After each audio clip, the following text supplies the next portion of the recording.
using Simply Piano. I am going to be taking you on a tour inside of the piano members area. This video isn't an ad for my online membership.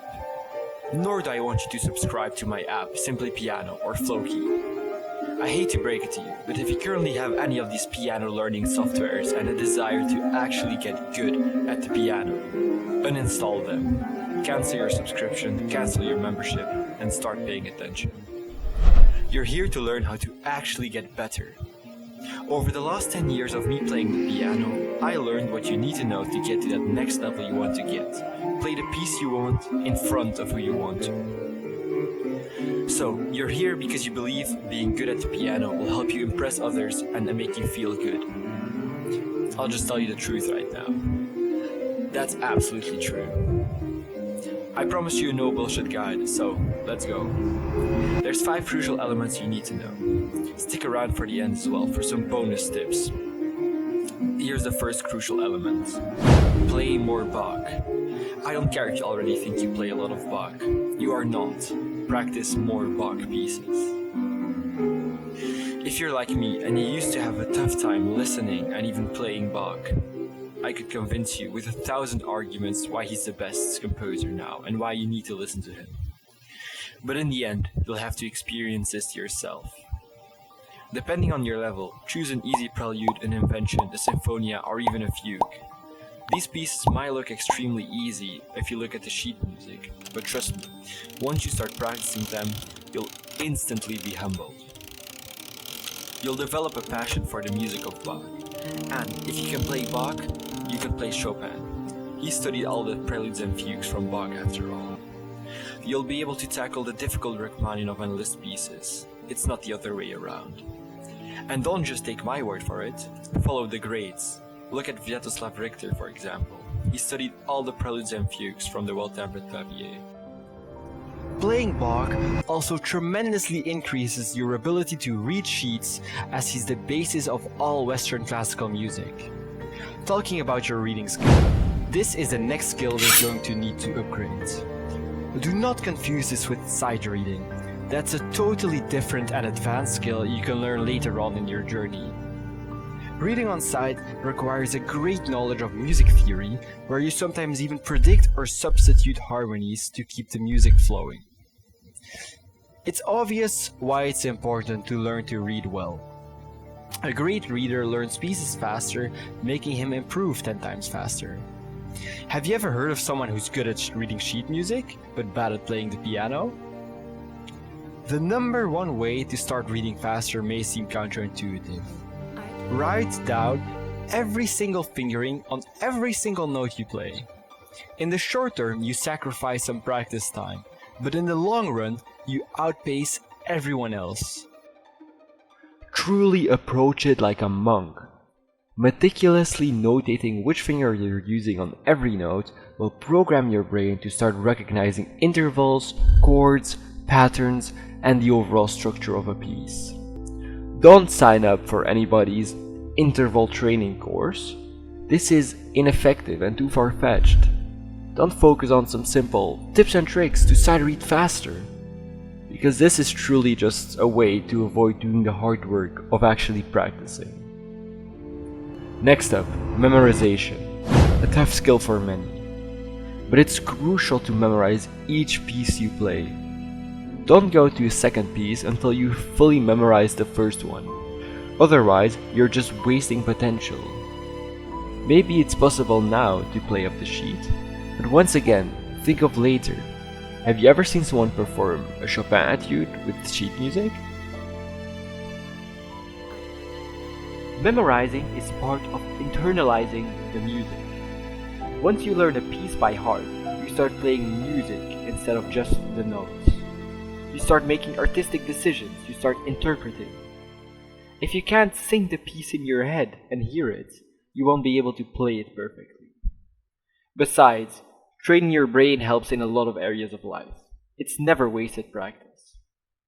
Number 4. Slow practice. Let me tell you a quick story. A few years ago, I was playing the Ravel Sonatine for an exam.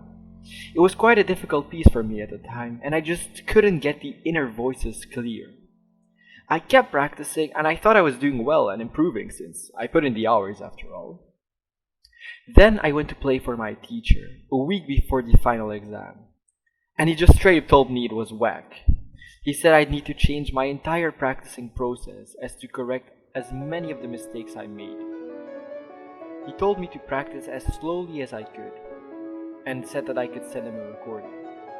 I played the Ravel Sonatine so slow, it took me 12 minutes to finish the piece. It's usually played in less than 4. And this actually took me quite some time to get down, playing at such a slow speed. It's surprisingly difficult to keep focus at a slow speed. The exam urged me to change my entire process and take slow practice serious finally. This was me playing at that exam. I don't have the time to explain the entire reasoning in this video, but it's one of the most important aspects differentiating a mediocre pianist from an exceptional one.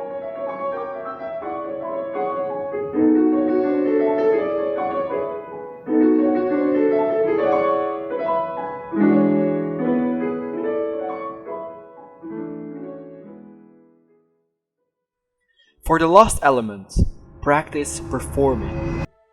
At the end of the day, most of you learn the piano to perform. It's an integral part of playing an instrument. Take every opportunity you can get to perform. Pay attention to pianistic choreography.